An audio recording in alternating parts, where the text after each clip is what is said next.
मित्र हो, आज आपण ज्या शेतामध्ये आहे त्या बागायतदार शेतकऱ्यांनी गौरीच प्रोम नावाचे खत इथे वापरलेले आहे आणि गौरीच प्रोम हे खत झाडाला अप्लिकेशन करत असताना आज आपण साधारणतः एक 3 ते 4 महिन्यानंतर ह्या बगीच्यामध्ये आलेलो आहे.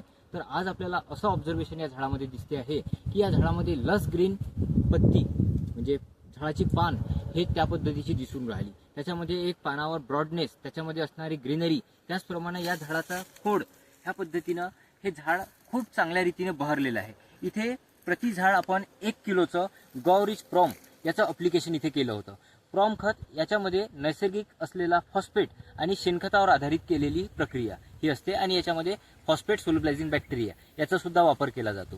तर या खताचा वापर इथे केल्यानंतर हे झाड या पद्धतीने आपल्याला आज पाहायला भेटत आहे आणि हा संपूर्ण बगीचा या प्रत्येक झाडाला इथे प्रति झाड 1 किलो याप्रमाणे प्रॉम खताचं अप्लिकेशन आणि सोबतच रसायनाचा सुद्धा वापर केलेला आहे. मात्र या खताचा वापर केल्यानंतर खूप अप्रतिम रिझल्ट या शेतकऱ्याला इथे मिळालेले आहे.